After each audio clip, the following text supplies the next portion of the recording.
नाही, यामध्ये आपण पाहताय की या ठिकाणी प्रोपेलिन गॅस असलेला म्हणजे हायली एक्सप्लोजिव्ह गॅस असलेला हा जो टँकर आहे या ठिकाणी पलटी झालेला आहे आणि हा मुंबई कॉरिडॉर या ठिकाणी पलटी झालेला आहे. त्यामुळं मुंबईला जाणारी वाहतूक ही पूर्णपणे थांबवण्यात आलेली आहे.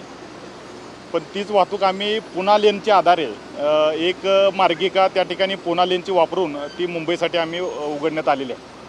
आता या ठिकाणी हा अतिशय ज्वालाग्री पदार्थ असल्यामुळे सुरक्षेच्या कारणास्तव आणि त्याचसोबत ही कालची घटना आहे आणि या ठिकाणी लिकेज झालं होतं, ते जास्त प्रेशरनं झालं होतं आणि त्या प्रेशरमध्ये काम करणं शक्य नसल्यामुळं आम्ही प्रेशर कमी होण्याची वाट बघत होतो. जी टेक्निकल टीम आहे, BPCLची टीम आहे आणि त्यानंतर जी NDRF टीम आहे, या अनुषंगानं सर्वांनी थोडंसं थांबण्याचं, प्रेशर कमी होण्याची वाट बघितली आणि त्यानंतर आज सकाळपासून पुन्हा ही कार्यवाही चालू करून येऊन त्या ठिकाणी लिकेज कमी होण्यासाठी प्लॅस्टर ऑफ पॅरिस किंवा इतर जे घटक केमिकल कंपाऊंड्स आहेत त्याचा वापर करून लिकेज बऱ्याच प्रमाणात त्यांनी कमी केलेलं आहे. पण ते 100% पूर्ण कमी झालेलं नव्हतं.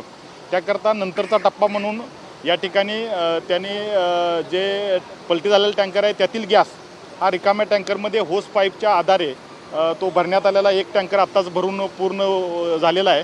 त्यानंतर दुसरे 2 टँकर आणखीन आलेले आहेत. ते डिप्रेशराईज करून त्या ठिकाणी ते टँकर भरण्याचं काम होईल आणि जसं त्यातलं वजन कमी होईल, गॅस कमी होईल, त्यानंतर ते क्रेनच्या सहाय्यानं ते तो टँकर आहे तो उचलला जाईल आणि दुसऱ्या वाहनावरती बसवून तो मुवमेंट केला जाईल आणि ज्यावेळेस ही मुवमेंट पूर्ण होईल त्यावेळेस ही वाहतूक पूर्णपणे चालू होईल. सर अजून किती वेळ लागू शकतो? अजून सर्वसाधारणपणे एक 4 तासाचा अवधी लागेल असं टेक्निकल टीमकडून सांगण्यात आलेलं आहे. यामध्ये किमान 4 तासाचा अवधी लागेल. सर गेल्या काल रात्रीपासून वाहनं अडकून पडली होती. टोल नाक्यावरती त्यांना काही प्रकारची सूचना दिल्या जात नव्हत्या, त्यामुळे मोठी नाराजी वाहन मालक व्यक्त करतात. यामध्ये रात्रीच्या वेळेस किंवा सकाळीसुद्धा आम्ही सर्वांना म्हणजे टोल नाक्यावरती सूचित करण्यात आलं होतं. त्याचबरोबर व्हॉट्सअप चॅनेल आणि त्यानंतर आमचं जे व्हॉट्सअप ग्रुप आहे, ट्रान्सपोर्ट असोसिएशन ग्रुप आहे, या सर्वांना सूचित करण्यात आलं होतं की या ठिकाणी वाहतूक कोंडी होते आहे. त्याचसोबत काही मेसेजेस आम्ही ब्रॉडकास्टसुद्धा केले होते की वाहतूक कोंडी होत आहे, तर या ठिकाणचा प्रवास तुम्ही टाळावा अथवा जे पर्यायी मार्ग दिलेले आहेत त्या पर्यायी मार्गाचा वापर करावा. सर एवढी मोठी वाहतूक कोंडी होऊन पण टोल वसुली मात्र कायम सुरू आहे. आता हा प्रश्न दुसऱ्या विभागाशी संबंधित असल्यामुळे मला यात काही बोलता येणार नाही. हिंदी हिंदी ना हाँ.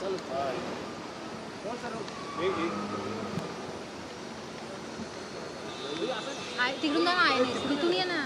तिकडून आहे ना.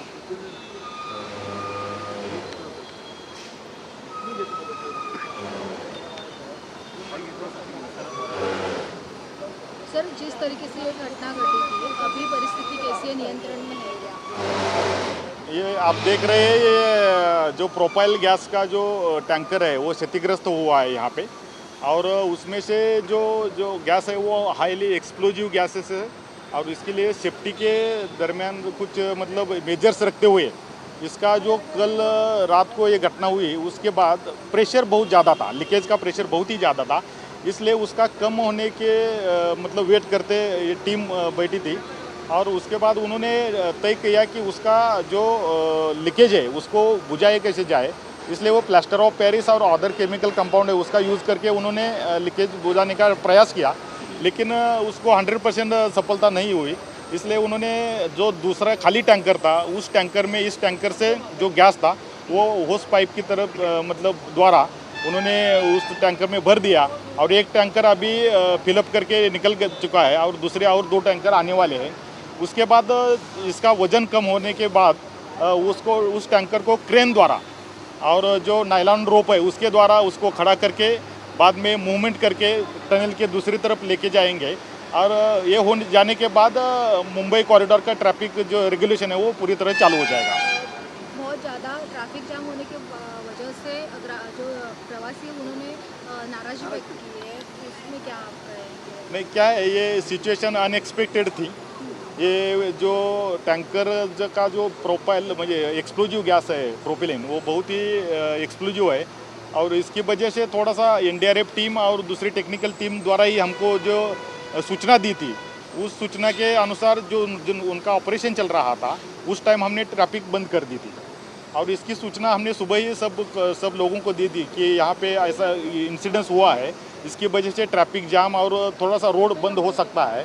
इसके लिए लोगों को एक डाइवर्शन रूट और प्लान भी बता दिया था और उसके जो इसका ऑपरेशन के बाद हमने पुणे कॉरिडोर भी उसमें मुंबई लेन के लिए भी ओपन कर दिया था। ये जो केमिकल है किसके लिए यूज़ होता था और अगर ब्लास्ट होता तो बहुत बड़ी दुर्घटना घटती। यस, ये बहुत ही एक्सप्लोजिव केमिकल है, कोची में भर दिया गया था और ये गुजरात की तरफ जा रहा था और ये केमिकल मतलब इंडस्ट्रियल यूज़ के लिए इसका इस्तेमाल होता है और एक्सप्लोजिव होता है, इसलिए थोड़ा सा सेफ्टी मेजर्स रखते हुए ध्यान देते हुए ये अपने को ऑपरेशन करना था। अभी कितना टाइम लगेगा, कब तक? अभी इसमें तो कम से कम 4 घंटे तो लगेंगे। ट्रैफिक अभी जो पुराना NH-48 है उस पे से डाइवर्ट कर दिया है और डायवर्शन प्लान भी हमने ट्रॅफिक को दे दिया है। थँक्यू। किती कोंडे आहे अजून, म्हणजे किती वेळ लागू शकतो? अजून एक पुणे बाजूकडं म्हणजे मुंबईला जाणारी जी वाहनं आहेत त्या ठिकाणी जवळजवळ 8 ते 10 किलोमीटरची अजून कोंडी आहे आणि पुण्याकडे जाणारी जी वाहनं आहेत ती बऱ्यापैकी एक 3 ते 4 किलोमीटरपर्यंत ती वाहतूक कोंडी आलेली आहे। कारण काय केले आम्ही दोन्ही बाजूला म्हणजे पुणे बाजूला आणि नवी मुंबई किंवा पनवेल बाजूला आम्ही जड वाहनं आहेत ती थांबवण्यात आलेली आहेत, त्याच्यामुळं ही वाहतूक कोंडी लवकर सुटेल अशी अपेक्षा आहे।